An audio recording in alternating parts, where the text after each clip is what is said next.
This episode of the BJJ Foxcast is brought to you by BioPro. BioPro is an all-natural alternative to prescription human growth hormone, which aids in recovery, anti-aging, metabolism, libido, immunity, skin health, cognition, sleep, and stress. Just one vial per day provides a substantial boost to all of these growth factors. Okay, so that's what they want me to say. Here's what I know as an aging grappler. I've been using BioPro Plus and the nighttime variant, BioPro Plus Cortisleep, for several months, and it feels like I've grown a third lung. My gas tank is noticeably bigger, my recovery is faster, and I'm back on the mats much quicker, not just between training sessions, but between rounds. Now you can get $30 off your first order of BioPro when you use the code FOXCAST at www.bioproteintech.com. That's code FOXCAST for $30 off your first order at www.bioproteintech.com. Thank you, BioPro. Hey, everybody, and welcome to another episode of the BJJ Foxcast. I am your host, Alex Martinez, and today I have the privilege, even, to have Tojo on the show again. How's it going, Tojo? Even say a surprise. A surprise. Yeah, we put this together in a pinch, so this might be like episode 77, something like that. We're getting close to 80, that. Man. Let's just say, how did this dog get back in here? Amy let him in. Oh, okay. Yeah, right. This is episode 69. No, 69 was actually, I think it was, that might have been the one with Colin. The one you crashed. Did I crash it? Yeah. Pretty sure I was invited. You know, it seems like a thing lately where we talk about Colin within the first 5 minutes of every episode. Yeah, when are we going to talk about D? We're going to talk about D during our next hunting episode. He was so pissed. How about we have zero jiu-jitsu talk on the BJJ Foxcast? Yeah. Well, I was talking to my niece and nephew yesterday about our plan to shit on the comments, and there was a guy that was talking about it was something like shitting on the show because, who gives a shit about jiu-jitsu? Boxing does blah, blah, blah, blah. He was talking boxing up. Yeah. And boxing's awesome, but I was like, this is a jiu-jitsu show. It's even in the name of the show. I'm sure there's boxing episodes I couldn't give a shit less. I mean, the positive and the negative, it's the same for reels. Yeah. You know, that's for sure. Exposed, everyone is exposed to it. There's not like, if you're following someone, you see all of their stories, their regular posts, but everyone gets reels. Yeah. Yeah, that's true. Yeah. So, but I think the benefits outweigh the negatives, right? You get the exposure. Yeah, I like it. You know, the interaction is good. Yeah, even like people shitting on the show, I think it's cool. Yeah. I'm all about it. Like, it's fun. You know, it's like I was watching a podcast, and there was a guy. It was like one of the political bullshits that I watch, but there was a guy that was there was one side. Oh, that might be Steve. Hang on. This is good podcasting right here. Oh, yeah. Steve said he's not going to make it. So anyway, there was one side of the group that was talking about, policies and all this stuff.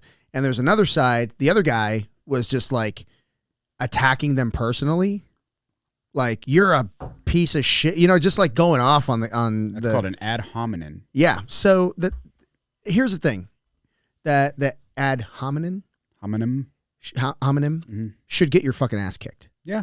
Like, well, I mean, it's like the immediate, like, how someone doesn't have an argument. Yeah. If all they want to do is talk shit about you as a person. Yeah, and once you get personal, like, shit on ideas, like, if you don't like what we talk about on the show, like, okay, cool, but, like, I don't know, man. I think that personal attack, it's okay to throw hands on that one, I think, right? I mean, attack somebody's ideas, I'm all about it. But when you attack somebody like personally, that's just not okay.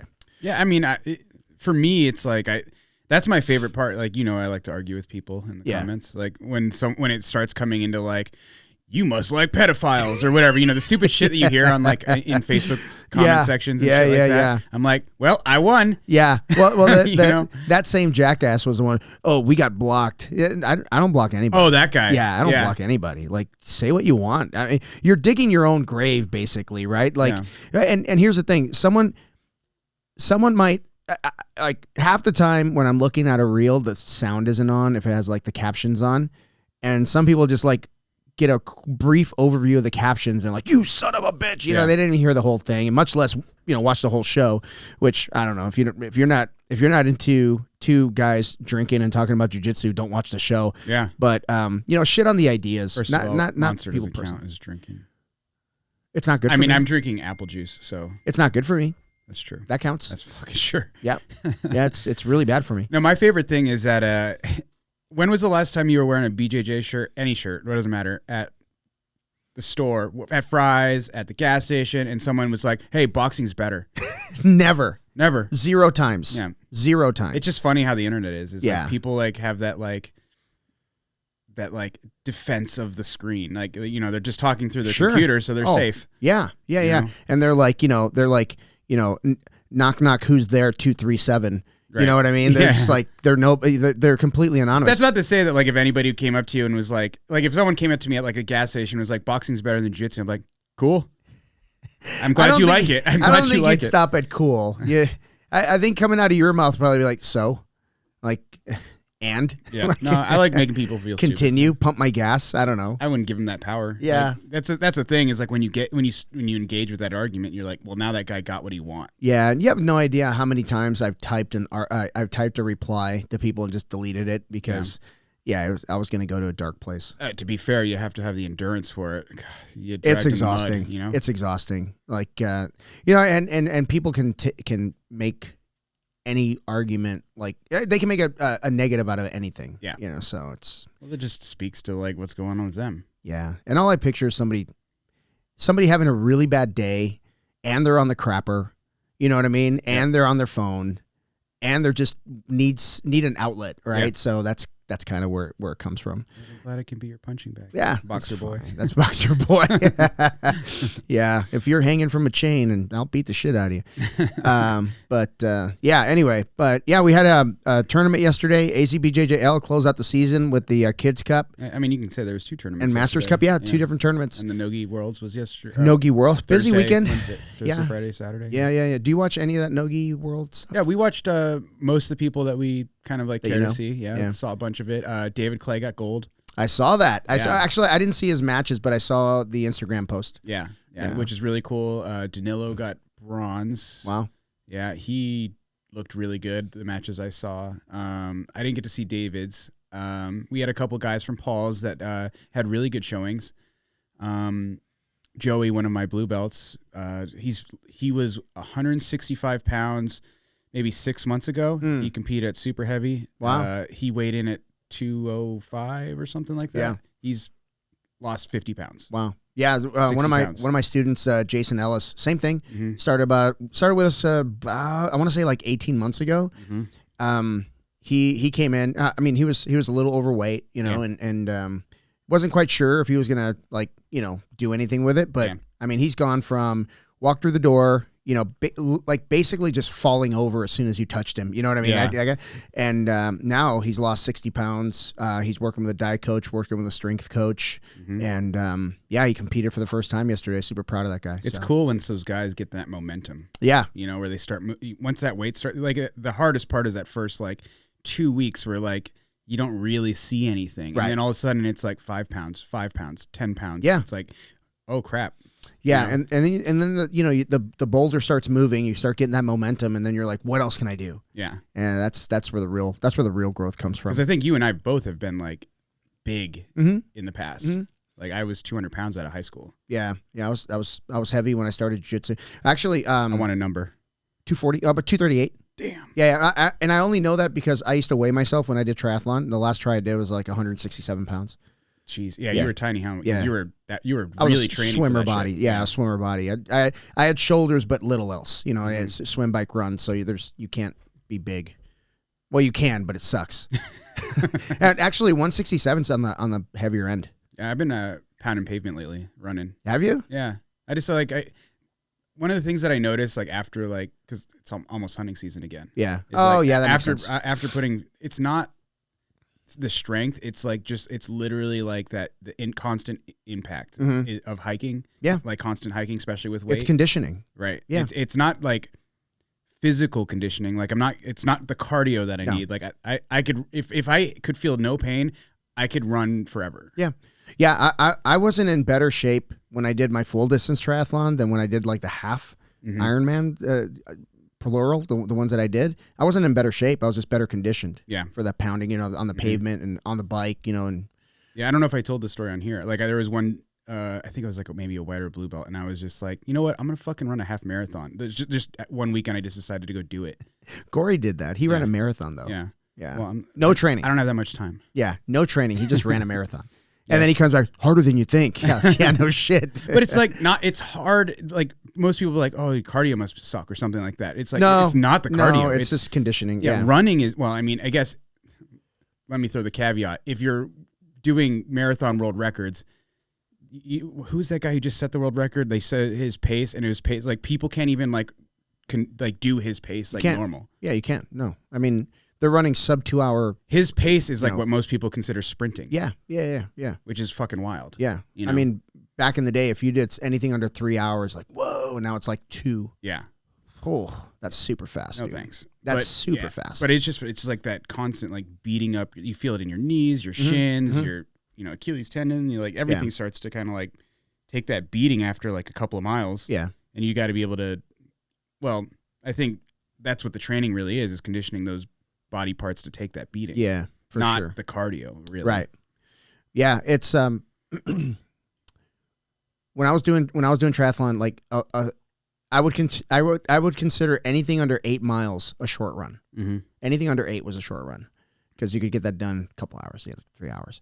But I mean, it was a lot. It was a lot of time, and it's like you have your training mapped out, and it becomes like because you had a coach, right? Yeah, but not like not like a coach that would check in on me like every day or every week. It was like he would write my program and I would ask questions, and we got pretty scientific with it. Yeah. Closer to the we measured the VO2 max and calories at rest. The mask on or whatever. Yeah, the calories at rest, stuff like that. So we knew how many calories I needed to carry on the bike with me to complete the triathlon like in a good way. So you're not limping across the finish line.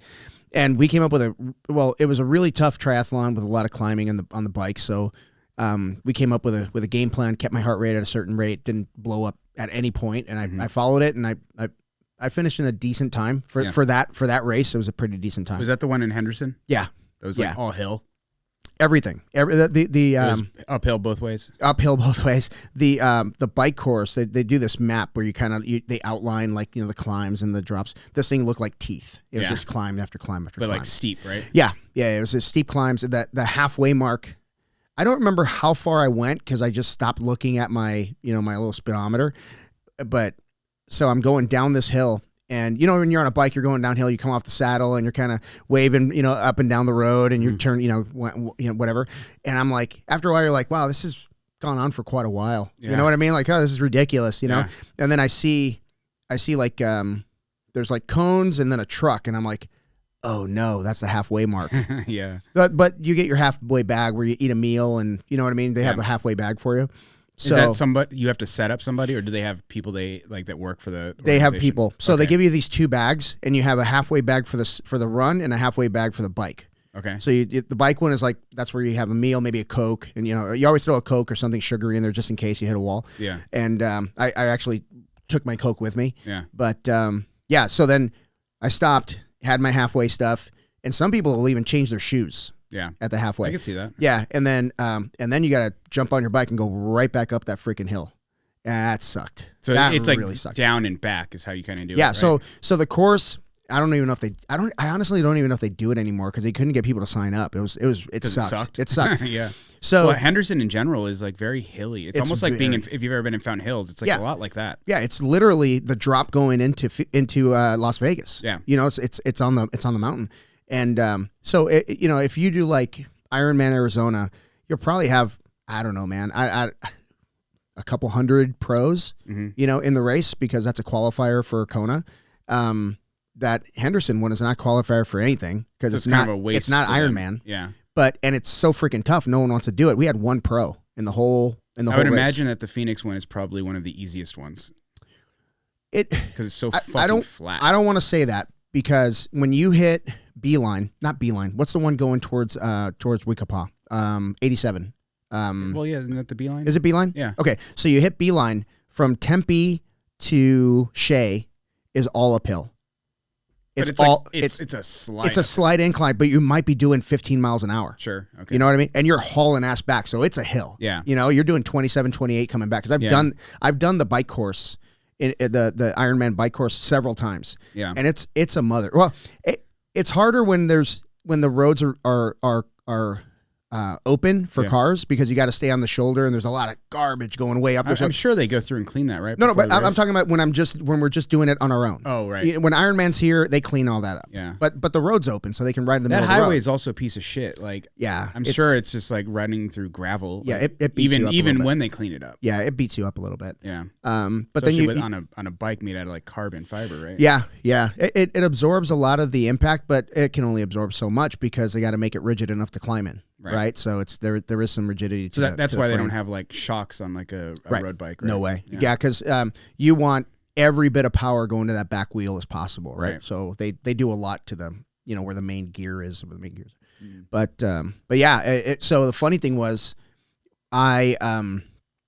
before I left for Henderson, I rented some race wheels because they're freaking expensive. Yeah.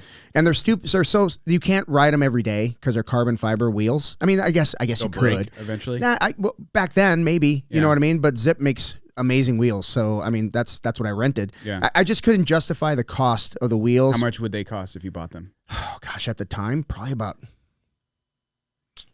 almost $3,000, I would imagine. That's at the more time. than like most normal people would spend for a bike. Yeah. No, yeah. No. The what people don't understand, like if you look at a Tour de France bike, especially the time trial bikes, which is cars. basically it's a triathlon bike. Yeah. There's some differences, but they have but not many. More weight limit requirements. Yeah, right? 14 pounds, I think. Yeah. 14 pounds is like the lightest your bike can be. Oh, that's in the 90s, early 2000s, whatever that was. For Tour de France. Yeah, Tour de France. Yeah. So, but in Ironman, your bike can be as heavy as you want. It doesn't matter. You can throw, because people throw bottles and all kinds of shit on it. But yeah. So I mean, those bikes, man, it's like a $12,000 machine. Yeah. I mean, probably more now. Yeah. Because people are just paying more for shit. It's kind of like F1, just like everything's carbon fiber. Yeah. Like. Yeah. I mean, streamline. It can't withstand a crash. I mean, you probably have to replace their bike after a crash because everything's like, to the, millimeter. When you get any sort of crack in it, like that's the end of it. I mean, yeah, especially if it's your frame. Yeah. But what they do with carbon fiber is pretty amazing. I mean, it's basically aluminum. You know what I mean? It's the same shit because you can climb like it's crazy. Really impressive. Like, so I just bought a new bow. It's carbon fiber bow. It's just like, it's crazy how like they're like, yeah, these you can run these over with a truck. Yeah. And they have videos where they run them over with a truck and they still shoot. Wow. And it's just like, it's so light, and it seemed like when you feel it, you're like, this has got to be brittle. And I mean, I'm sure at a given point it's brittle, but that given point is at the failure point of like an aluminum like bike would be, or I guess they probably use like chromoly a lot, right? I don't know anymore. Yeah. I'm so far removed from that. Yeah. The last bike I owned, last bike I rode was about 12 years ago. Yeah. That was I had a Scott, not even the high end one. I think I had like an R4, but it was full carbon. It had, I think there were SRAM gears and everything. I mean, it was beautiful bike. Race wheels. Yep. They were aluminum, but they were like a little bit deeper. Yeah. You get away with a lot, I feel like, weight wise with aluminum.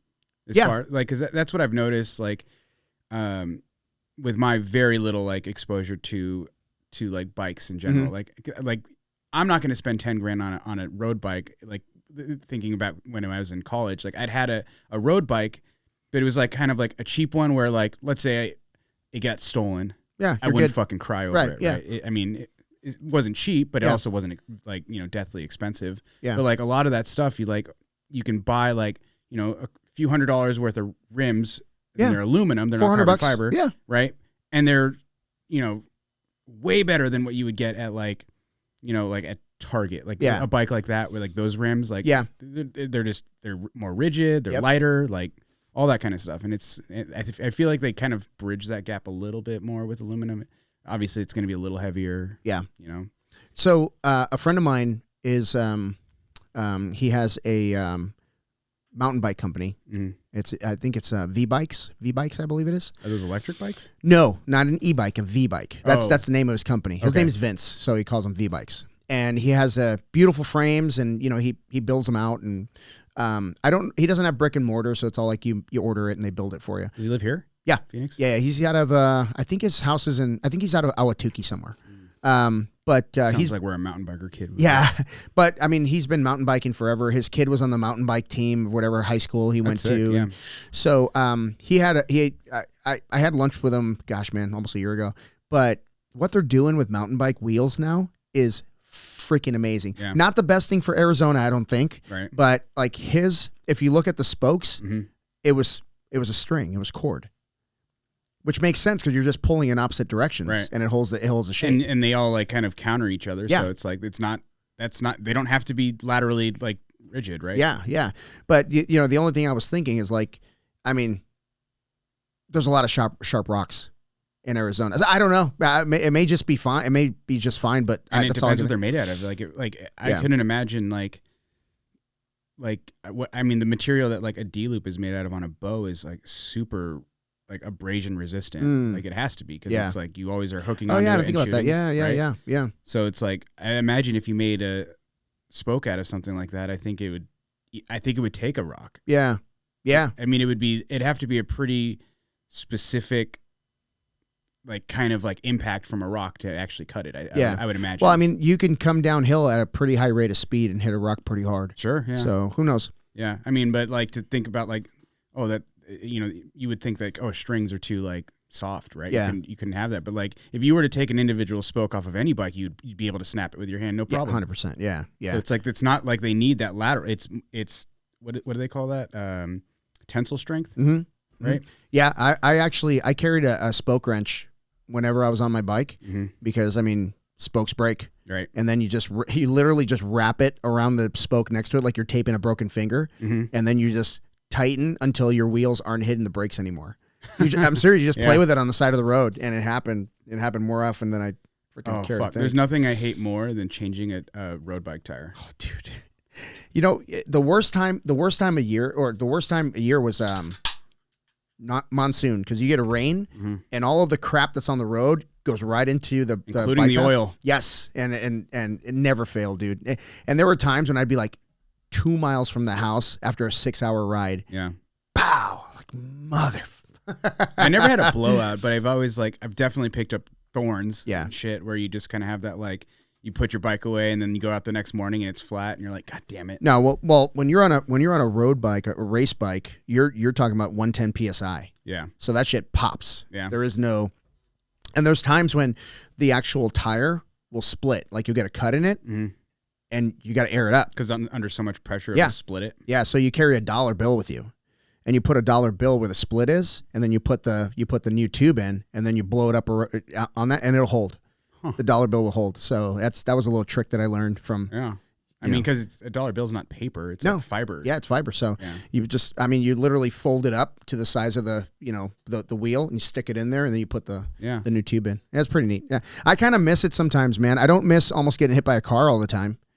Oh, that was my favorite. It's like the same thing with motorcycle. It's like just getting really close to people. Yeah. Well, the thing is, like when you're on a road bike for 6 hours, you're just tired and you're not as sharp as you'd like to be towards the end of the ride. Yeah. And at the end of the ride, that's when everybody's out because I was starting my rides at like 4 a.m. Yeah. So, I mean, you're talking like, heat of the day, when basically. People are when they're just waking up and they're fucking drowsy. Yeah. Yeah. And they're maybe drunk, hungover. Yeah. My brother's a paramedic and he's been a paramedic for, decades. And he was like, they'll just hit you. They'll leave you. Like, they're not going to stop. Yeah. So, I mean, that got me thinking. Well, people don't want to go to jail for like manslaughter. Yeah, killing a biker. I mean, half those fucking people are on their phone. Yeah, that happened. I've a couple of friends who've gotten hit by cars before. Yeah, people on the phones, and dude, it sucks. But to be fair, get the fuck over.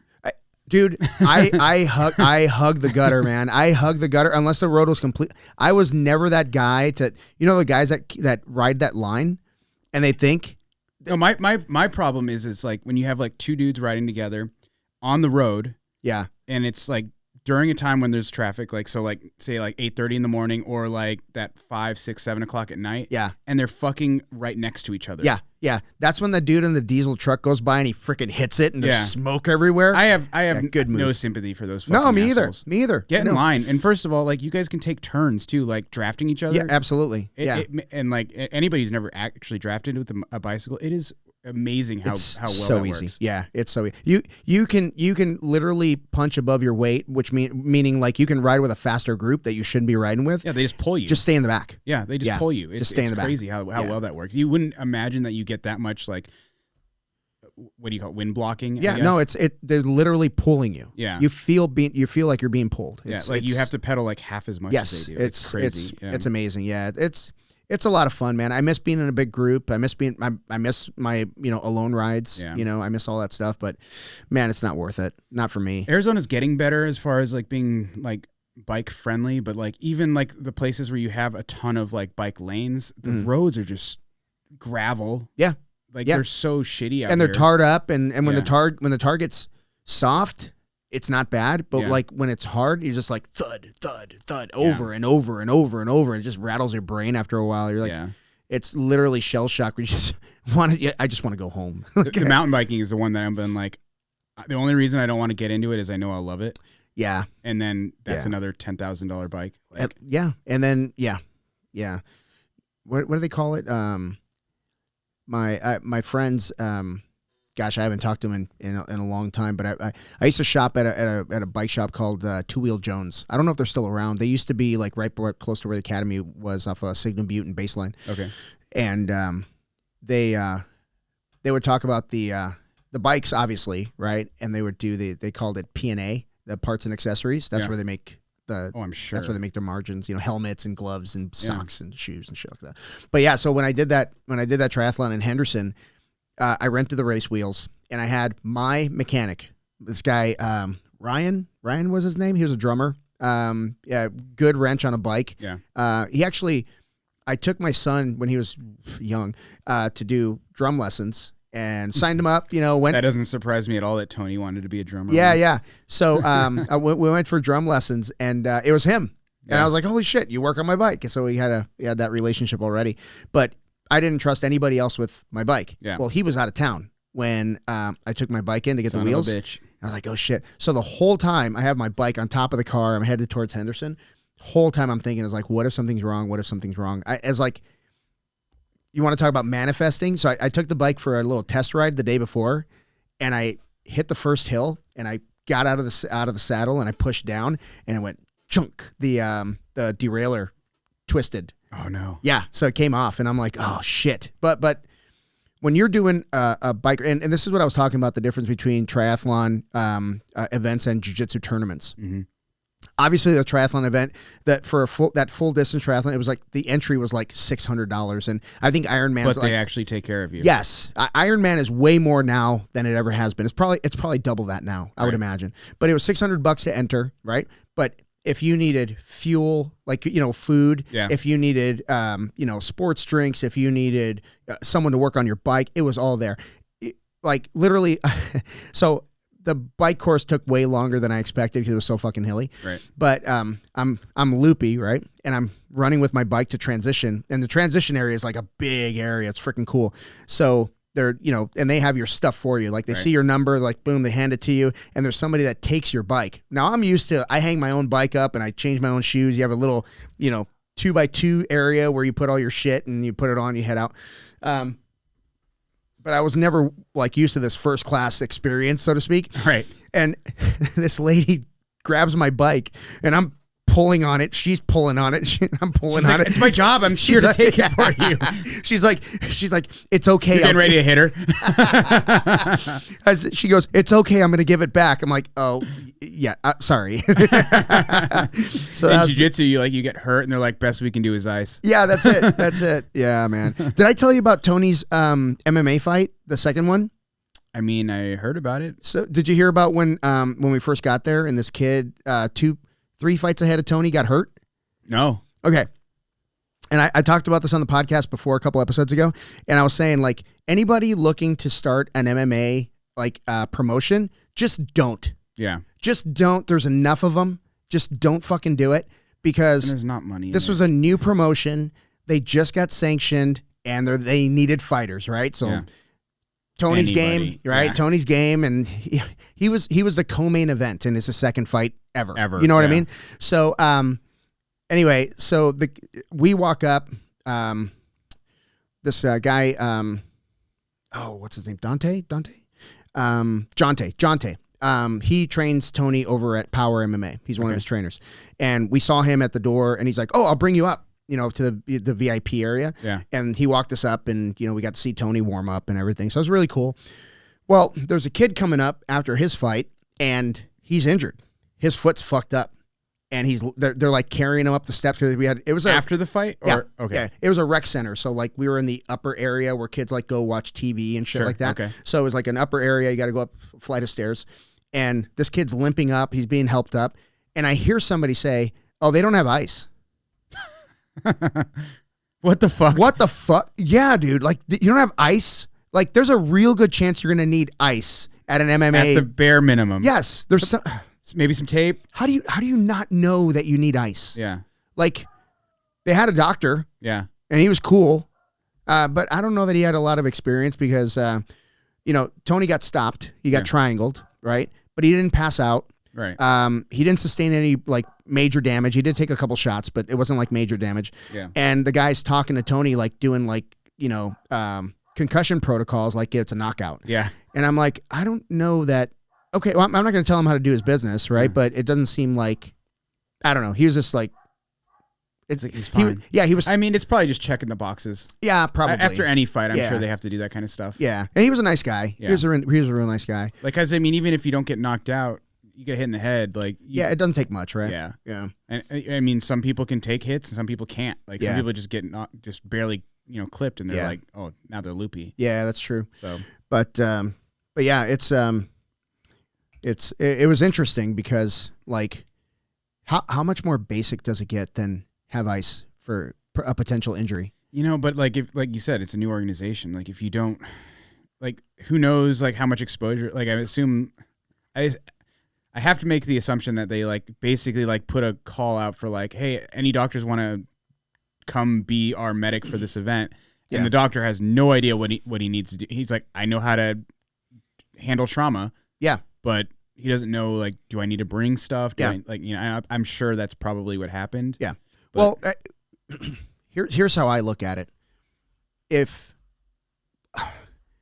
you don't have one basic necessity, what are the chances that you're going to have something pretty fucking important? Right. Do you have an ambulance on standby? I bet they didn't. No. And there were some big boys throwing hands. What do you mean? You there. just call 911. Yeah. Yeah. And they're right around the corner, right? Yeah.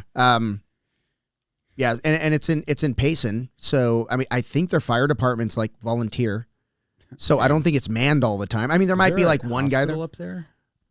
Yeah, there's a hospital up there. Where? Oh, I don't know. Is there a Payson? No, probably not. I think you'd either have to go over to Flagstaff, you know what? Or there isn't down to Phoenix. Yeah, there isn't. You know how I know that? A friend of mine's daughter fell out of their ATV, broke her head. They drove her. Luckily, the guy's wife, my friend Kevin's wife, is a physician, so she's in the bed of the truck, like administering aid to their daughter while he drove to the.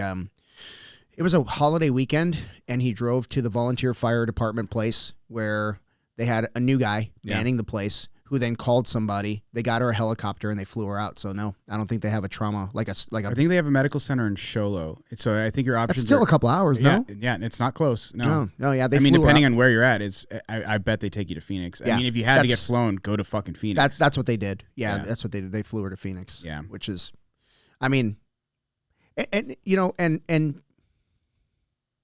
it's also I think the fighter's responsibility. Or managers or whomever, right? Coach's responsibility to find those things out, like, But honestly, there's things that you would just expect. No, I think it's the organization's facility. Like, do you think a doctor goes to a hospital and they're like, "Hey, you didn't bring your supplies"? What do you mean you don't have gloves? Yeah, like that's the facility or the venue or not the venue, but the organizer's job. Yeah, like no ice. Right. So I think. gosh, what did they do? I think someone ran to the casino and they brought back like an HEB. I'm back in Texas. It's like a Basha's bag full of ice, and it was just leaking everywhere. And the poor kid, he just, he couldn't go anywhere. He hurt his ankle? I think it was I think it was like a high ankle kind of thing. What a baby. Walk it off. He's pretty fucked up. Walk it off. It was pretty fucked up. But act like you've had your ankle pop before. Yeah, dude. I don't know how it happened. I didn't see the fight. Yeah. But yeah, that kind of pissed me off. So yeah, I don't know, man. Just if you're an aspiring amateur fighter, just be very careful what you say yes to. That's all I can say. Yeah, I mean, it's really easy to like, especially right now. Like, I mean, more applicable to BJJ. There's a lot of like organizations that are paying, whether or not they're reputable or not. That's there's.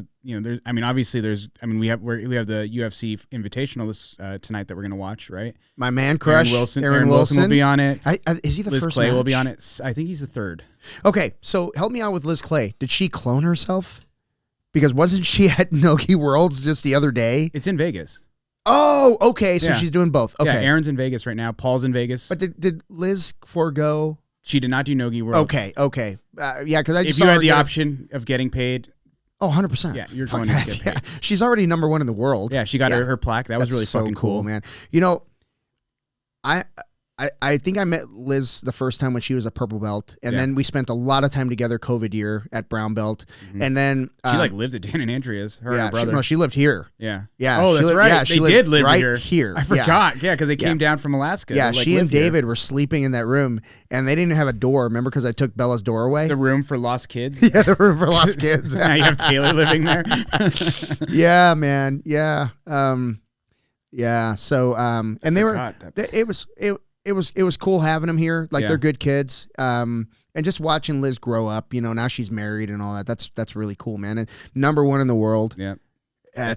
She's matured a lot over the years, for sure. Of course. Yeah. But she's always had like, you talk about jiu-jitsu IQ a lot, and she's had that from a very young age. And she applies that to a lot of things in her life. So that's really amazing. Her brother's got it too, and he's a fucking super athlete. He is. Yeah. Like that kid is going to be good at whatever sport he does. Yeah. Yeah. And he's had a pretty good training partner to grow up with. No shit. And I mean, not only that, but like he has Liz, right? Yeah. But he has like Danilo's his brother-in-law. Yeah. Right. And Danilo's a monster. Right. Yeah. And all of the fucking guys at Q's, like, yeah, couldn't ask for a better place to get better at jiu-jitsu. And he's so coachable, and he's just a good kid, man. He's just a nice kid. I really enjoy being around him. Yeah. I don't enjoy rolling with him. No, he's mean. He's mean. Last time I rolled with him was one of the Aries Open mats, and I was like, "Are you mad at me, dude?" What was it? Brutal. What was he's like laughing and smiling the whole time. And oh, by the way, he's taking it easy on me. Yeah, no shit. Yeah. No thanks. Yeah, no, but yeah. So I didn't watch a lot of the Nogi Worlds. I mean, okay. Yeah. But we had a lot of Arizona folks go out there and do really well. I mean, it's cool to see that.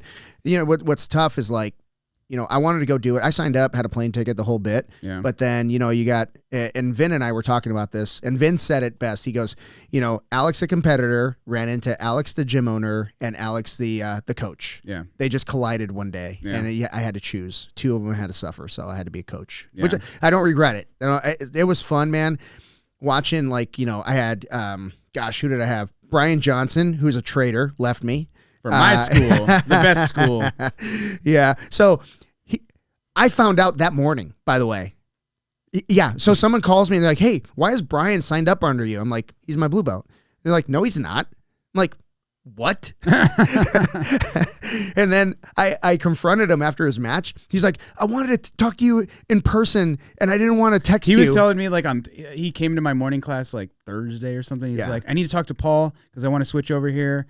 And I'm like, "Okay, well, make sure you talk to Alex too." Yeah, dude, like Paul, he wasn't. And just for full like transparency, it wasn't like his goal was just to like bail and not tell you. Oh, like, F him. Listen, like Paul, I am the easiest person to assassinate right now. I'm in two places every day at the same time.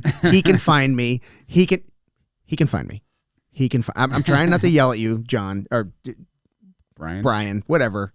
Right. I'll call you whatever I want right now. I'm mad at you. Asshole. But so Johnson, and then we had a guy, Cody. So Cody, he's the bigger guy. Bigger guy with beard. Yep. He found out firsthand why it's a bad idea to go ultra. Yeah. It's a bad idea. Unless you're a real ultra. A linebacker. Yeah. Unless you're a real ultra. He's not. Yeah. He's not. Yeah. I bet Cody could probably do 208. Yeah. Yeah. He could get like ripped and do 208 if he chose to. He really could. But it's hard, but it's worth it. So he walked up and he's like, is that guy in my bracket? I'm like, oh yeah. So there's a commercial. There's no doubt when you're an ultra heavy and you're sitting in the bullpen, you know who your competitors are. Oh, 100%. Because they're the biggest guy in the fucking bullpen. and you see him with the same color belt. You're like, oh no, I fucked up. There's a commercial. I don't even know what the hell it's for. It just makes me laugh every time. There's a guy. I can't remember what the commercial's about, but it's a guy going to pick up a puppy, and it's this. Like a king, like what do they call it? The Corso, something Corso. I don't know. Anyway, it's a giant fucking dog, right? Okay. And there's the breeder there. He's standing there drinking coffee, and the guy looks over and he sees like the sire sitting next to a pony, and they're the same height. And he looks over at him and he's like, just kind of salutes him with the cup of coffee.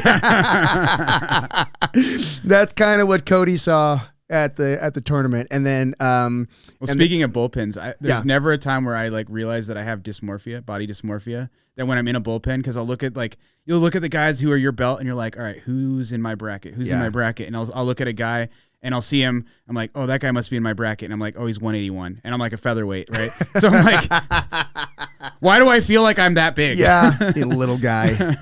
Oh my god. Yeah, we're just talking about that. Oh gosh, who was it? Carlos was rolling with Colin Opper, and shout out to Colin. Fuck him. And Colin, and they were talking while they're rolling, as we do, and he goes, yeah, I'm not used to rolling with a super heavy or an ultra heavy anymore. And Colin goes, I'm not ultra anymore. He goes, oh, and then Carlos bench presses him and then dumps him on his head. Oh my god, it was hilarious. You should have belly smothered him. Yeah, Colin likes that one. That'd been great. Yeah, but we had Kelsey. Kelsey win gold, first time. Colin's like, I was really disappointed. Not one of you assholes said, "Just stand up." Just she had the girl on her belly, on her back. I'm like, that's basically standing. Yeah. She already was standing up. I think that's probably the best I've seen, the sharpest I've seen Kelsey in a match. I'm a little disappointed she didn't finish the triangle. No, I would say the girl defended the triangle well, but it was primed for an armbar. Yeah. The arm was extended. All Kelsey had to do was roll the knuckles over. That's what I told Kelsey. I was like, palm to the sky, roll her palm to the sky, and that's it. Yep. It's over. And she was a little slow to get to the head. Yeah. To drop her head. But you know what? Triangle. Like, at the end of the day, she was up like 1,000,000-0. Yeah. She didn't have to do anything except hold the girl because she was in the most dominant position. But to be fair, triangle is like the one submission that when you fail, often it goes bad. It goes real bad. Yeah. No, but when she got to the mount, and almost had the back, the girl's body was so twisted. Yeah. I'm like, just stay there. Yeah. You don't have to do when anything. She was in mount, I was like, work on submissions, but you don't have to do anything. Stay on top. Yeah. And she listened, man. She got her feet under her. She, got her hips in. The girl was in a bad way. Yep. And her makeup was all over Kelsey's gi. All over Kelsey's gi. Yeah. Yeah. But I don't know who the girl was, but she put up a fight, and it was not easy. And I could not believe that she escaped that triangle. We were walking out the door, and Nate was in the kitchen, and we're like, we're going to the tournament. Kelsey's competing or whatever. He's like, go kill her or something like that. And she's like, actually, she trains at your gym. He's like, okay, well, maybe don't kill her. He's like, win, but don't be nice about it. I love that guy. Freaking Nate. I got to get him on the show. I bet that would be a fun one. Yeah, it'd be a fun podcast. So Kelsey did amazing. And then I had, like I said, Jason Ellis did his first turn. Jason Ellis pushed the guy really hard. Yeah. So, and he listened really well. I mean, the guy had an Ezekiel choke, but it was like Jason pummeled his feet to where he had a guard, but he allowed the guy to kind of elevate his hips and kind of get some leverage. Yep. And I said, just put your feet on his hips and push him away. And that alleviated enough of the, and by that time, the guy had blown out his grips. Yeah. So then Jason starts attacking, and the guy, I told Jason, I was like, you may have lost, but that guy does not have another match in him. Yeah. Like he was spent. And that's pretty cool for a guy that came in, 18 months ago, not in the best shape, and has just willed himself into competition. Yeah. I'm so proud of that guy. So, shout out to him. And I have another guy, Cayman. Cayman, he made a couple mistakes, and he was up 5-0. Yeah. In his match, and he just made a couple mistakes, and it cost him. But it was a good match. It wasn't bad. Who else? Dan Enzing pulled guard. What? that I don't want to tell him, but ahead of the match. But I was like, the guy that he fought is built like a fucking tank. Tough. Yeah, he's tough. He was actually in my bracket in an open back in maybe brown belt days. I didn't fight him, but being a black belt in Phoenix, you kind of know all the black belts. You know them, yeah. And every once in a while I get surprised by somebody from out of town, but not very often. Yeah. But that guy, he's a tank. Yeah, he's wasn't going to be Alliance guy. Yeah. He wasn't going to Alliance. Alliance. He wasn't going to be a pushover. Yeah, no way. Yeah. No way. And I think he has some judo too. So Dan did well on his feet with a judo guy. So he didn't get tossed. No. That's that. I got tossed at Master Worlds. I stood with a judo guy. Bad call. Yeah. Bad. I mean, I beat him, but still bad call. Rob tossed me once. The brown belt Rob. Oh, really? The one that put Aaron to sleep. It's a good thing no one listens to this podcast because they can't hear us talk shit about him. But back to Kelsey. That was her first gold ever. Yeah. 6 years.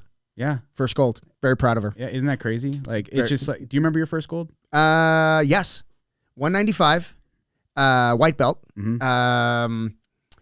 It was Arizona State, 2013. Mm-hmm.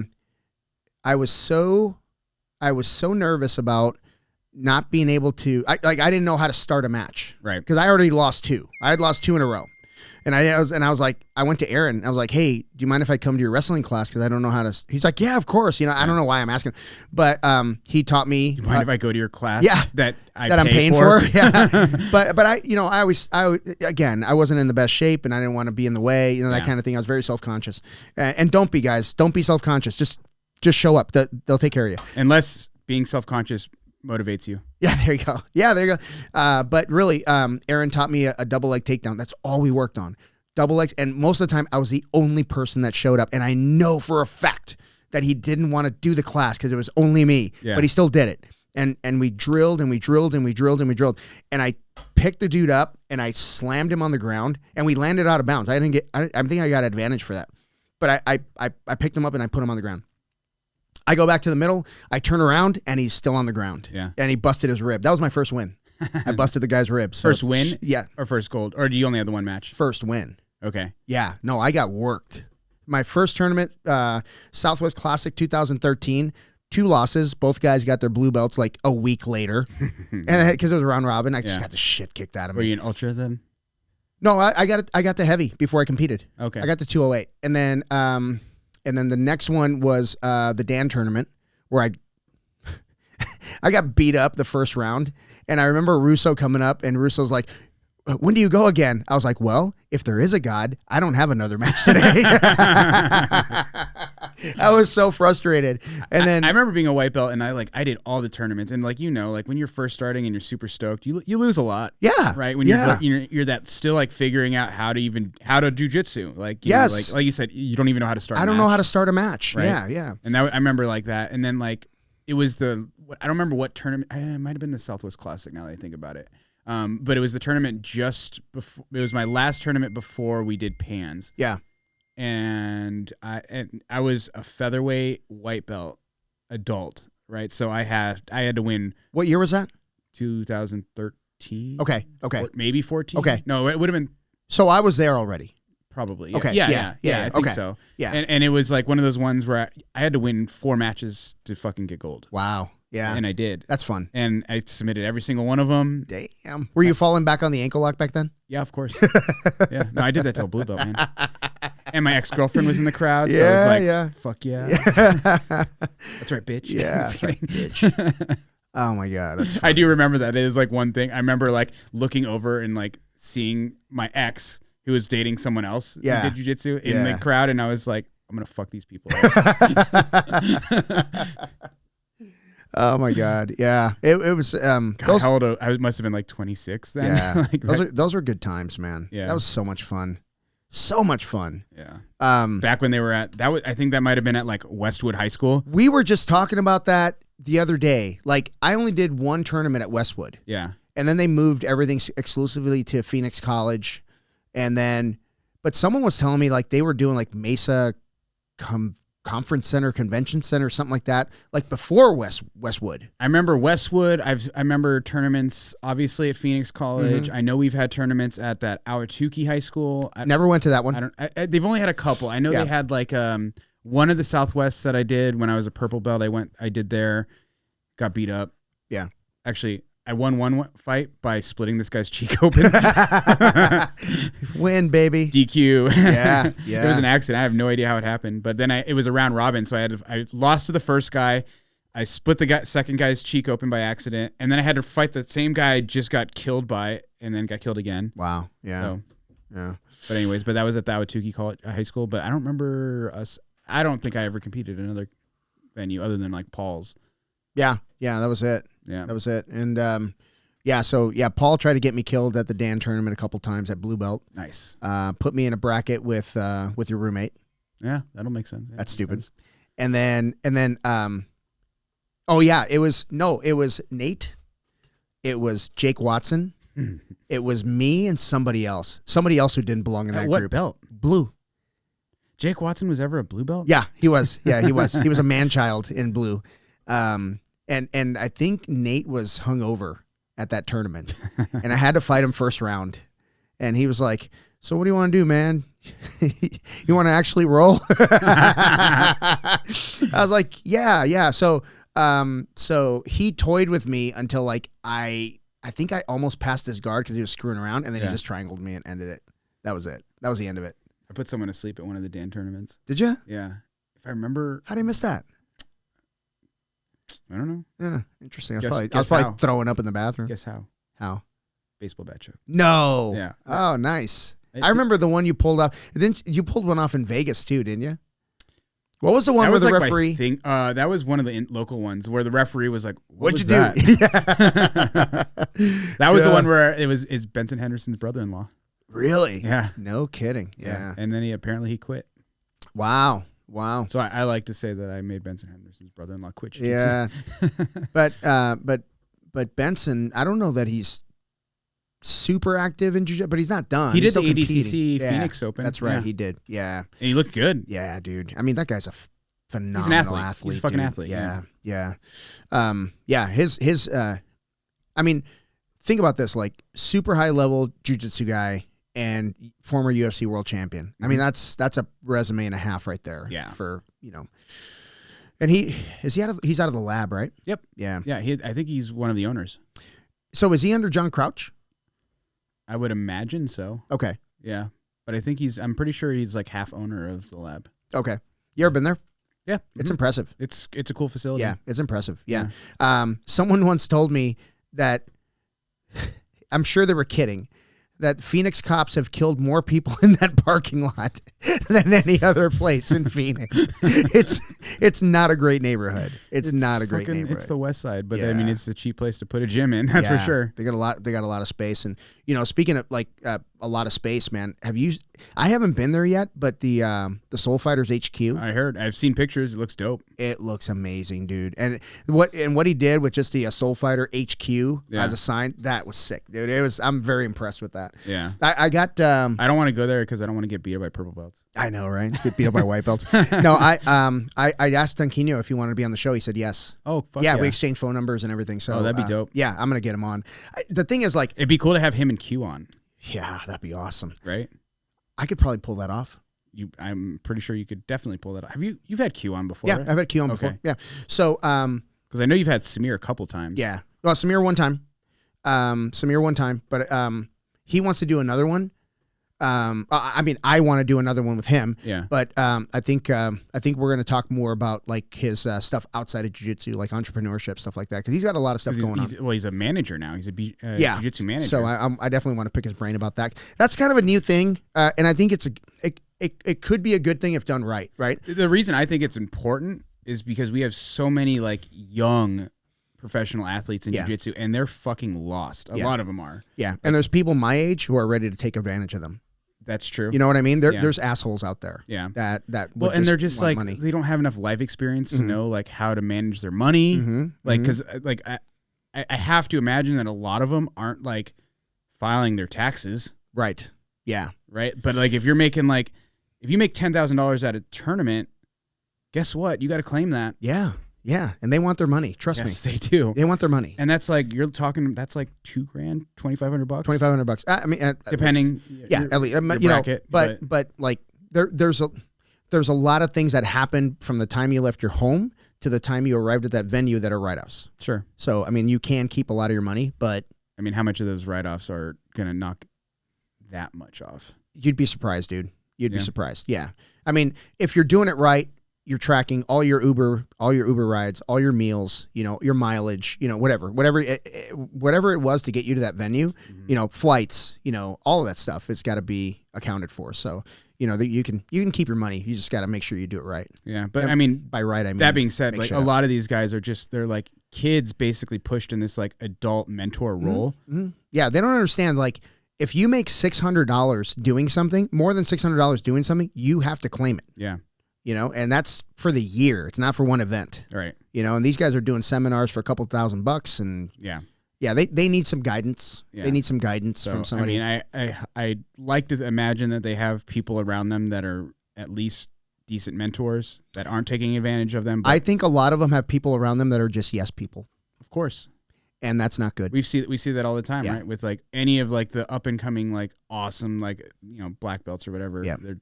They get idolized, and people just want to be like in their entourage, be their friends. You see that at every school. There's like not every school, but like a lot of schools have that guy. Yep, the jock sniffers.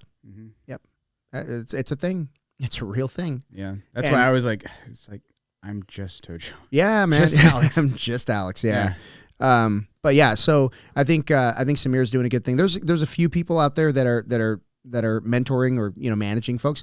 And some of it's got to be like, hey, don't take this match. You know, don't take that match. You know, like some of the best fighters in the world didn't fight their opponents at their peak. Yeah.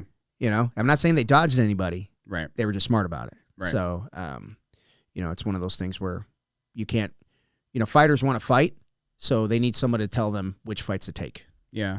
I'm sure there's also too, like, once you realize that like jiu-jitsu is your lifestyle, you kind of like, well, oh, cool, I don't have to go get a desk job, or I don't have to work at McDonald's or whatever it is. However, if you're going to be a professional, there's a difference between being a professional and just being unemployed. True. Right? But I mean, if you're making, I would argue that if you're making your living off of jiu-jitsu, even if it's just like a moderate living, you're still a professional. Okay. But if you're claiming you're a professional and you can't make weight, you can't get to venues, you can't do this, you can't go to sleep on time, you're out partying, you're not a professional. You're just unemployed. Hey, there is a spectrum. Well, I only say that because I had a buddy, a real good friend of mine. I love him to death. He was, you know, he's a really good poker player, but not at the level of like, maybe at the level of like the highest. I mean, he's really good. Yeah. He's a math dude. Like he's really sharp. But he told me once, he goes, I did it professionally for about 6 months. And I was like, your ass was unemployed for 6 months and you played cards. Don't fucking lie to me. I've had a couple friends who made like deep into the six figures just playing poker. Yeah. No, I mean, but those are guys that are doing like 10,000 hands a week. Yeah. Like they're pros. And the reality is like you don't have a day life. Yeah. No, you're working. You're working. You leave like your house at 9 yeah. and you're at the poker table till like the sun comes up. Like I had an old roommate who used to make good money doing it, and I remember it'd be like, I'm going to bed, and he's like, see you guys. Mm-hmm. And he'd come out like when I'm leaving for work in the morning. Like he'd be like had just gotten in the house or something like that. And you know, these days you can play online poker all the time. So you can kind of stay sharp. I wonder how much that actually does help because a lot of poker is reading people. Though. Yeah, no, but it is. But like Mamelin told me that online poker helped him. What does he know? He plays pickleball. But he's a good poker player. Yeah. Speaking of good poker players, apparently Italo is a good poker player. Is he really? Did you see his post? No. Oh man, he apparently just killed it in Vegas. Nice. Yeah, he's nice. And Nick Nava was telling me that he Italo likes a little poker. I like it. I like it. I like it for a little while, and then I just want to go home. I don't have the patience for it. I'm good for about 2 hours. That's like when people like want to like play like when you're like drinking with your friends and like who wants to play a board game? Yeah, not me. Yeah, dude. Like I feel bad sometimes because when we we do birthday pizza like twice a month, 60 times a year. 60 times a year. But the kids want to play. There's this marble game. And it takes forever. It's one of those like you kill the guy and you put him back to the beginning kind of things, and you got to get around the board to put all yours in the whatever, and it just takes too long. It just takes too long. Like I've never played a board game and been like, oh, that wasn't fun. But I'm also like, we're going to be committed for a while. Yeah, you're committed. Yeah. I mean, if you've got like a nice bottle of booze, and you got good friends, and that's what you went. I like sitting on the back patio with the fire. But this is what you came to do. Like we're coming here to do this. That's cool. But otherwise, like an impromptu one, like no. Like I like playing poker, but you'll have a friend, you'll be like, hey, we're having a poker, and I'm like, not interested. Not interested. Yeah. But like my little nephew is like learning how to play poker this weekend. We had like kind of like so my grandma just passed away, right? So we had a kind of like a funeral thing or whatever, and my mom made dinner for all of the family or whatever, and my uncles were teaching my nephew how to play poker, and he's like that sweet summer child. He's just like he's not the brightest kid, but he's like trying to play, and I'm like trying to teach him how, and I'm like. He's like, what should I do? I'm like, throw that fucking hand in. He's like, he just wants to throw chips in. Yeah, right? yeah. So he's like, 200, 100, 300. He's like, he doesn't know. He just likes like the throwing chips in thing. And I was just like, oh, whatever. Okay, whatever. You're having fun. Yeah. But like, if anybody was just like, hey, you want to play poker? I'm like, nope. I'll watch. Yeah. And then I'll leave when I don't want to be there anymore. Is it at a cigar bar? Because I'll sit and smoke a cigar while you guys play poker. Is that place right over there? Yeah. Have you ever been there? Which one? It's on Guadalupe and Dobson. The Yard? Is that what it's called? Yeah. You been there? Yeah. It's not. It's Elliott, I think. Oh yeah, it is Elliott. Yeah. So so the Yard is okay. There's a place called Fox's that's really big. I don't like it very much. They have a huge liquor selection. Yes, they do. But it's kind of, I don't know, man. Like unless I've never been in like the private room, whatever the hell that is, but the regular in the glass room. Yeah. You're talking about the one in Scottsdale, right? There's two of them. There's one in Gilbert. I've only been to Gilbert.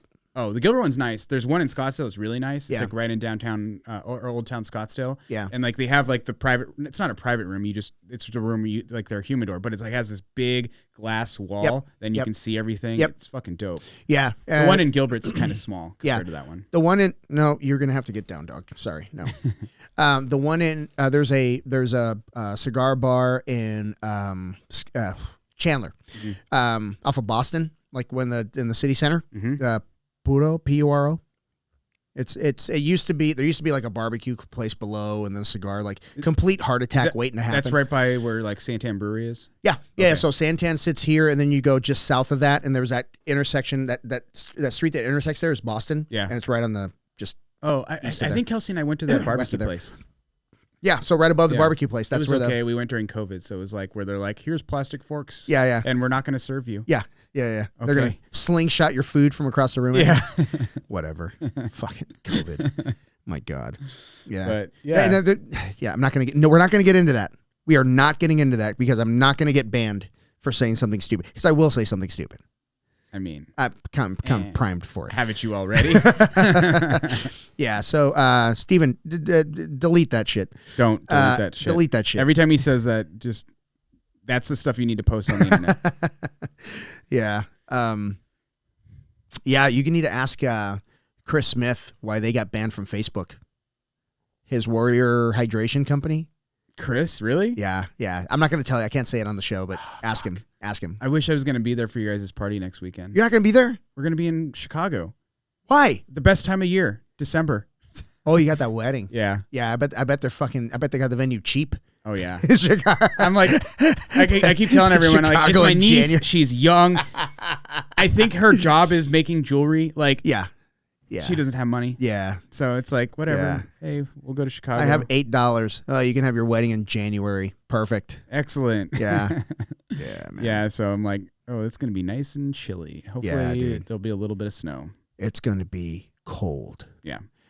You know, if there isn't any snow when you get there, it's because it's too cold to snow. Yeah, totally. Well, you're from the Midwest. You're from Midwest. Yeah, so yeah. you know. Yeah. Yeah. I went to gun school in Great Lakes, which is like an hour. Gun school outside. sounds like something that's made up. No, it's Gunner's Mate A School. They call it gun school. Mm-hmm. And I got a doctorate. I went to gun school. yeah, so no, it's a bunch of boneheads that just drink a lot and sit in class for 6 hours. Yeah. But It's like, that's called going to school. that's probably yeah. So yeah, I went to gun school. I have never been so cold before or since. That was the coldest I'd ever been in my life. Because I went to I went to boot camp in August, and then gun school started like mid-September, and it's 6 months long. So I went through the whole winter in Great Lakes, Illinois, and it was holy crap cold. Hang on a second. I can't think of a time where I could be like, that's the coldest I've ever been.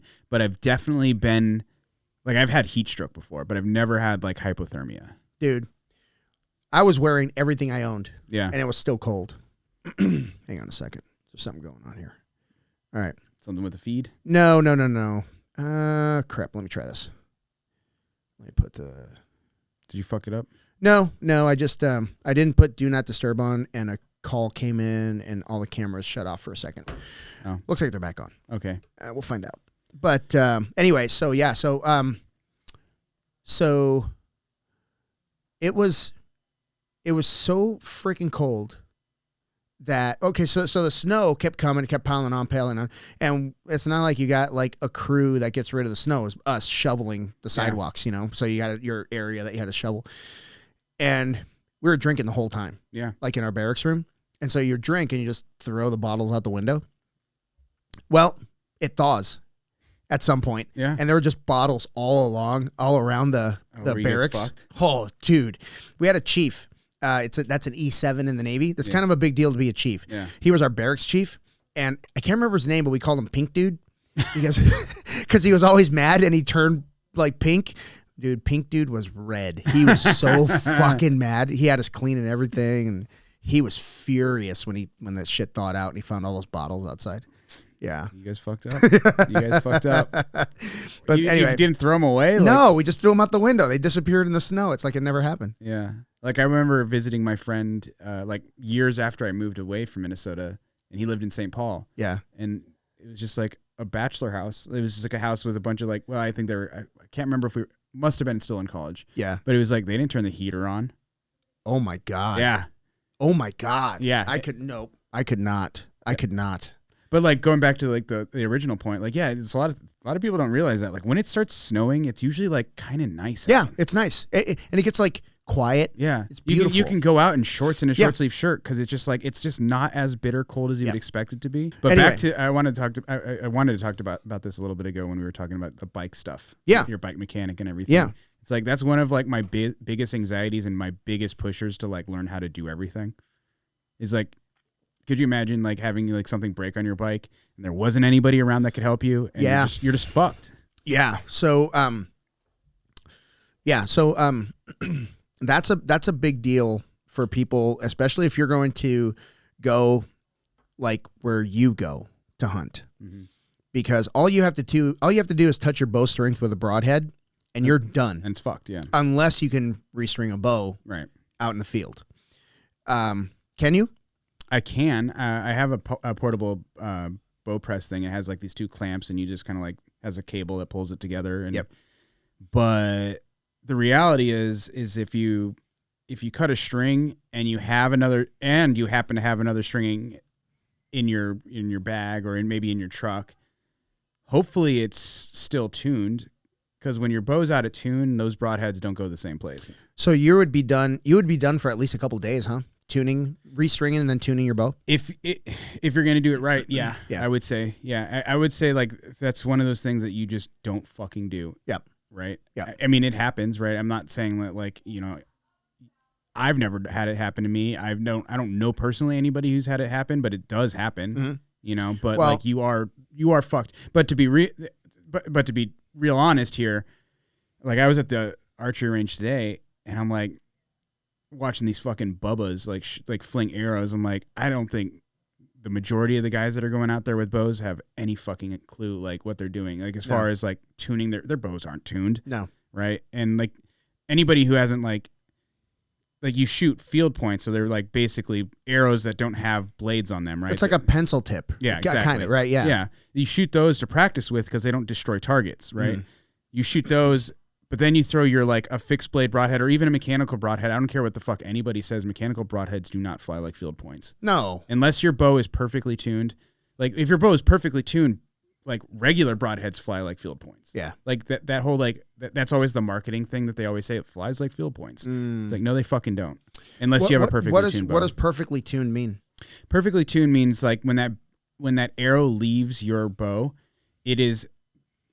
the knock is directly behind the point, essentially. Like there's the knock being the ass end that goes into the loop. Exactly. It's not cocked off to the right or cocked off to the top or anything like that. Because like all of that is going to cause that arrow to plane in the direction that like, so like if your tail of that arrow is like cocked off to the right as it leaves your bow, your arrow is pointed to the left, so it's going to plane left. Oh, I see. Right.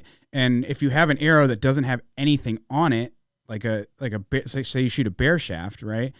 It's going to plane off to the left, right? At a, say like 5% to the left versus like if you have like fletching on the back that are going to fix that flight. But it's going to plane a little bit to the left. But if you put a big fixed blade broadhead on the front of that arrow, now you have wings on the front of your arrow essentially, right? Yeah. And it's going to plane to the left, but like 30%. Right. Yeah. Right. And at like 30 or 40 or 50 yards with an arrow that's with a bow that's not tuned, that could be like a foot. Wow. Right. So that could mean you're completely missing, or you're shooting a deer in the ass. Yeah. Or it goes right over its back or under its belly. Like it's really it's one of those things that isn't like focused on enough, in my opinion. Yeah. Like, people just want to go fling arrows, but like, I mean, you and I, like we've tuned your bow like in your garage. Yep. Right? It's not that hard. No, it can take some time. It takes a little bit of time. And here's the thing: like I don't think a lot of people are willing to put in the time to learn how to do it. Yeah. And I don't think a lot of people are, to be perfectly blunt, are smart enough to do it. Yeah. I mean, yeah. Like these two guys, like I was listening to them, like I was like, oh, he was like, oh yeah, he was like burying this arrow basically in the dirt, and I'm like. It's like, I think you need to drop that pin a little bit. And he's like, he was like, he's like, no, I'll just use the next pin. I was like, oh. I'm like, so, and I was just kind of like, prodding a little bit, kind of like getting a feel for what he was like, what his like thought process was. And I was like, so you have that bow, like what, your pin set to like 20, 30, 40, 50 or what? He's like, well, the 20 pin, he's like, the top pin I have for, everything below 40. And I'm like, oh, okay. So, I mean, the good thing is he's probably never going to hit anything. Right. Yeah, that is good. And hopefully he's rich. No, because he's going to go through a lot of arrows. These guys. Oh well, his friend spent most of the day like between rounds trying to dig an arrow out of the frame of the archer target. Like I've done it. Yeah, we've all done it. Yeah. I'm like, I told him, I was like, hey, just call it a loss, buddy. Yeah. Yeah. But I mean, arrows aren't cheap. Yeah, they're not, dude. I always think. I mean, compared to ammo, it's dirt cheap. Yeah, because you can use the same arrow over and over and over and over again, right? Yeah, yeah. But it's like, right now it's, $5 around for like real good hunting ammo. Like, yeah. And isn't that crazy? You only get one shot. Isn't that insane, dude? That's a lot of money. That's a lot of money. It's not cheap. If you want good ammo, I mean, you can probably buy shit ammo for less than that. But. Yeah, that's the thing. Like when people ask me about jiu-jitsu gis, like, oh, which one should I buy? Whatever you like. Yeah, whatever fits nice. Buy whatever fits nice. And they're all made in the same factory in Pakistan. They're all about the same. There's with the exception of maybe Origin that does a lot of like fitted cuts to their gis. Yeah, I don't like theirs. There's a lot of creases. I mean, there was not creases, but a lot of stitching to it. But everything else is pretty much the same. I mean, I don't know, man. There's very few gis that I put on like, oh, I don't like this. I hate the way it feels. It's just they all fit the same. Yeah. Well, I mean, if it fits. Right. If yeah. I've had ones that fit too big, too small. Like, yeah. But if they fit, like if it's a good fit, stick with it. Yeah. Don't change. I've never worn one where I was like, oh, this one's itchy. Yeah. This one's soft. No, it's not like that. No. I mean, there's different weight materials, like a heavy, like those judo gis. Yeah, they feel like a brick when you're wearing them. Yeah, it's different. But I mean, yeah, like if you're in the 120 range and above, they're going to be pretty much the same. Yeah. Yeah, I mean, it's when you start getting down like this one's $65. Okay, cool. I mean, it's probably not going to last very long, but I've been buying Jiu-Jitsu gis lately. What's that? They're Clark Gracie sponsored by them. Okay. Is it that one that looks like almost cursive? Yes. Yeah. They're actually really affordable. Like I think their like actual price is like $120 for like their core gi, which is their like kind of like their standard, their everyday gi, right? But right now they're like $90 or something. Oh shit. Okay. But I like them. I like them a lot. The only thing I would say they fit a lot like a gameness gi a little bit, where like the pants are kind of baggy. Yeah. But other than I wish they had like a fitted cut. Yeah. I think I would wear their fitted cut more, but they fit nice. They're good quality. They're cheap. Nice. Yeah. No, that's good. So. Yeah, I wear Royal Union. I mean, I'm sponsored by Paul at Royal Union. They've been good to me. Yeah. But I love the fit. And they have the comp standard in white, blue, and black, and great gi. My problem is with them is I'm like in between their A1 and their A1 long. Oh, really? Yeah. Like have you tried shrinking the A1 long? Yes. Really? Yeah. Okay, and you're still having trouble with it? Yeah, I can't get it to. I have a black one and a white one, and I can't get it to fit. You're just built wrong. Yeah, anybody who's average, like 5'9", 5'10", dude, that A1L, perfect. Yeah. It's a perfect fit. So assuming you're fit. Yeah. I mean, A2's nice. The A2's nice. Pants, you know. Do you typically wear A2s for other companies? Nope. You're always A1? Let me think. A2, I had Control A2s. Yeah. But they were big around the belly. Yeah. But otherwise the fit was nice. Control's a great gi, man. They're a great gi. I wish they would have core gis. Yeah, they just don't. I'm just like over like everything is themed, and like, I don't need a themed gi. Can I just have a regular white gi or a regular black gi or a regular blue gi? But you know what? When here's do you know who Rick Rubin is?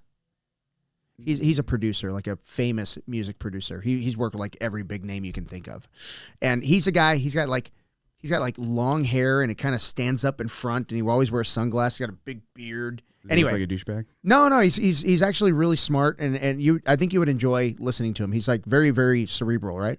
Mm-hmm. He says when it comes to art, the audience comes second, and that's what made me think about Control. Like the audience comes second. They drop a gi. They don't ask you like, what do you guys think of the Maraca gi? You know what I mean? They just drop it, and people are like, holy shit, that's cool, you know? Yeah. And that's really, I mean, I admire that. They just drop what they want to drop, and then it's kind of like, raising the flag and see who'll salute it, and most people do. I mean, they're famous around the world. Like it's a hot item. I mean, we're kind of spoiled because they're from here, I don't know if we're spoiled because you can't get a hold of him. Right. It's not like there's no storefront. Well, no, but I'm saying like, they're accessible to us, right? I mean, they are, but I mean, they're accessible to anybody. You just got to fucking follow their page, and when they say they're dropping a gi, you have to buy it. Yeah. But I have to imagine that, like, because they've been coming out with a ton of new drops that, like, I had never seen him have, like, a drop and then, like, a month later be like, hey, this gi's still available for pre-order. Yeah. Here's a discount code. Yeah. I was like, I have to imagine that, like, he's kind of flooding his own market. Mm-hmm. Mm-hmm.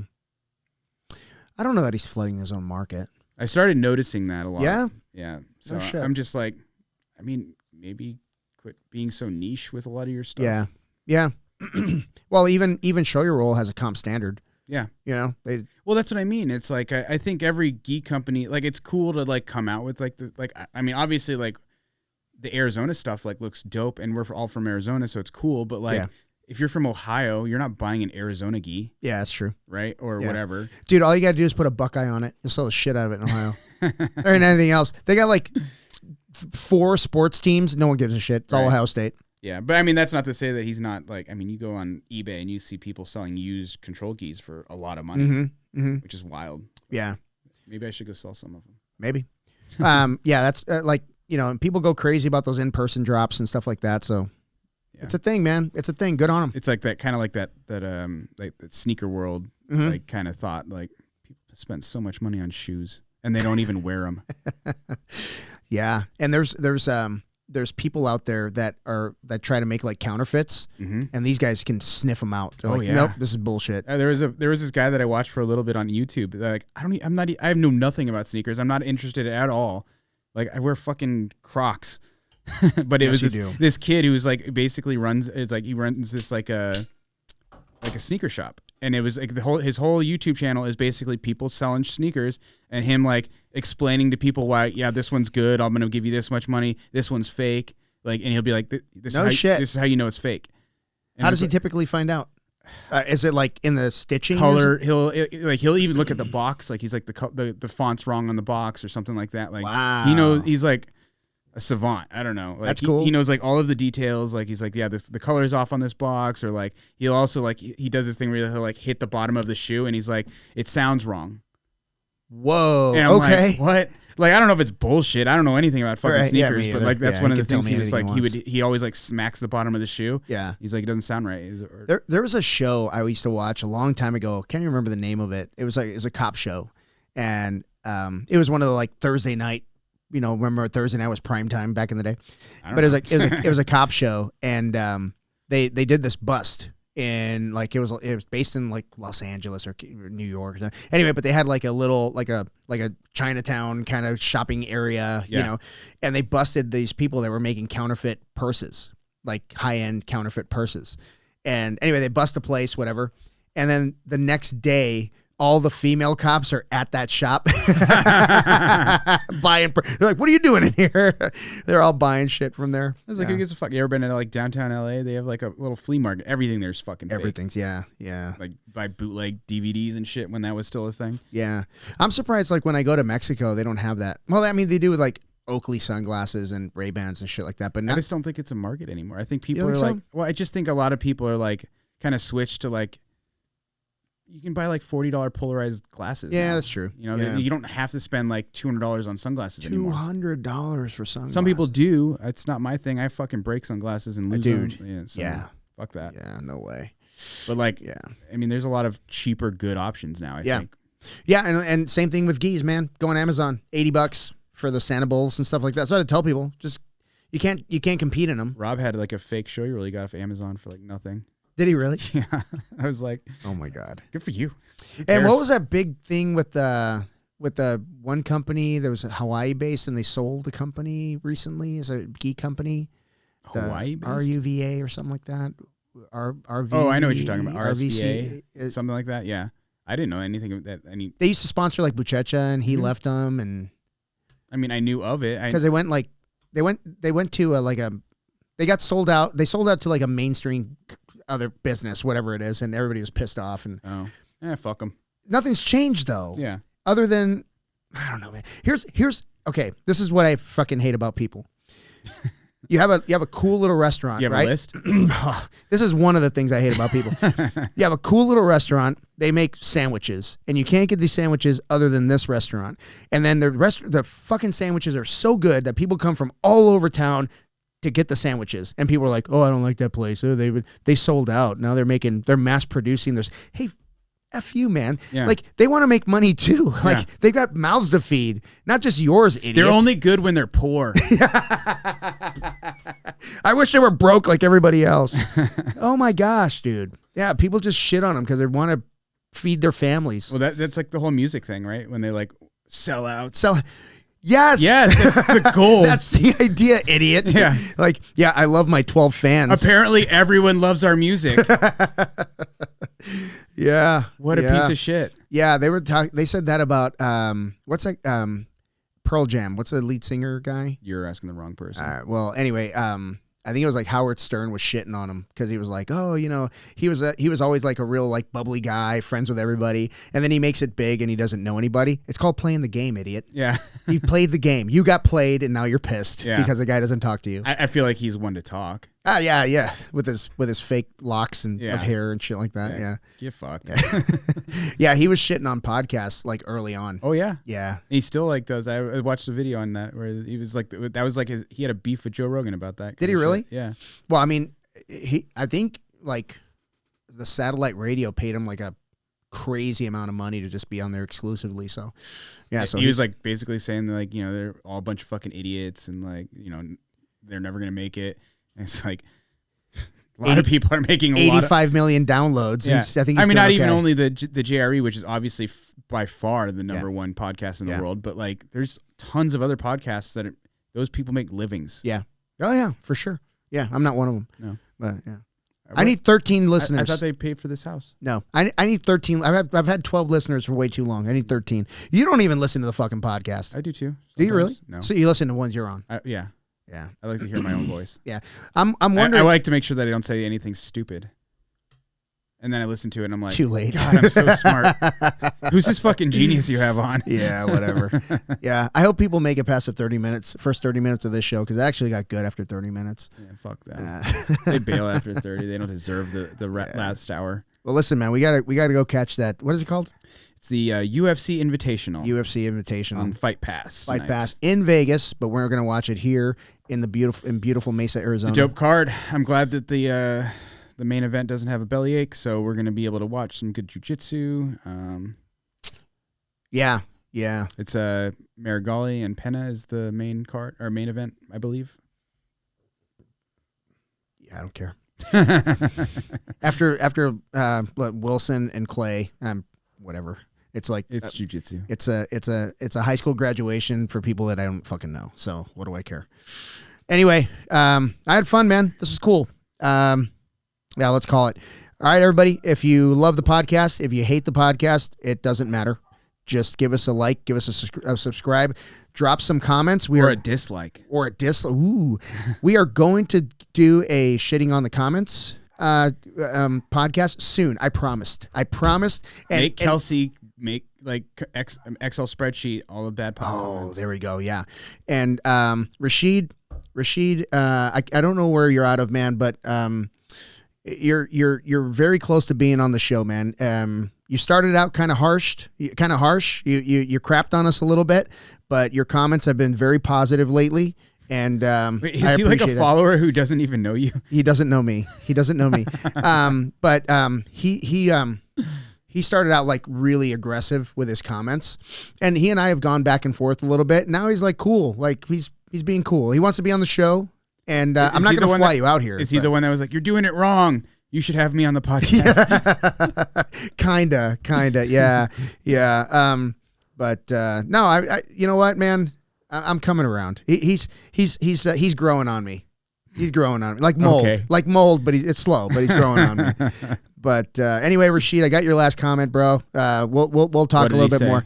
He was very polite. He was very kind, and he said he'd love to be on the podcast. And I'm sure. And he wants to give his perspective on jiu-jitsu. He's a black belt, and the thing is, like, I love being in the studio. This interaction, reading body language, like you said earlier, like poker, I prefer. And I think we have so many people here locally. Jose Munoz is going to be on the show next week. Oh, great. Yeah. So I'm going to get him drunk. Let's see what happens. He might tear my house apart, that gorilla. Did you see Daniel Madrid this weekend? I did. Holy shit. I did. He grew another foot. Yeah, he's gigantic. He's another foot tall. Yeah. Yeah, another foot taller. That would have been the my open class division. He's Master Steel. Yeah, it was cool. So I'm going to get Jose on the show. Cool. And I can't wait, man. Anyway, but we have so many people here locally that I could get on the show, and they have a great story to tell. So I think I'm just going to do that for a while. Gustavo Dantes is going to be on the show. He's leaving for Brazil on Monday. He comes back on the 29th, and he lives like a mile from here. Yeah. So so we're going to get him on the show. I'm going to shoot for the moon and try to get Megaton on the show. I love to Megatron, as my daughter called him. But if you guys out there listening have somebody in mind, Carlos Faria. Carlos Faria would be awesome. He said he would be on the show. Yeah. But he had his shoulder surgery, and I don't like to, I like being an academy owner. Like, I know how crazy things get, but I'd love to get him on the show, man. He's a good dude. But not Megaton. I don't care about how busy he is. I think, I think Megaton would be a cool interview, and I think he's a really interesting cat, so I'd love to get him on the show. Anyway, so that's kind of going to be my focus going into 24. I'm going to try, honestly, like my goal for the end of 2024 is to be doing three of these a week. Have fun. Yeah.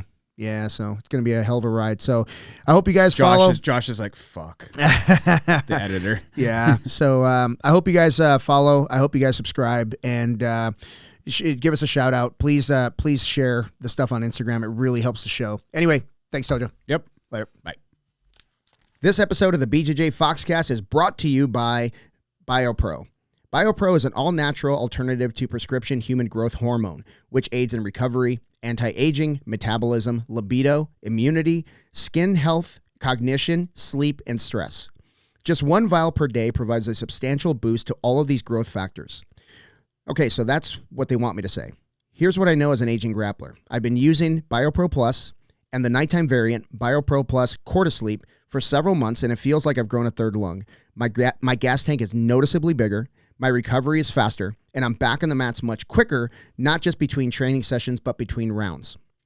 Now you can get $30 off your first order of BioPro when you use the code FOXCAST at www.bioproteintech.com. That's code FOXCAST for $30 off your first order at www.bioproteintech.com. Thank you, BioPro.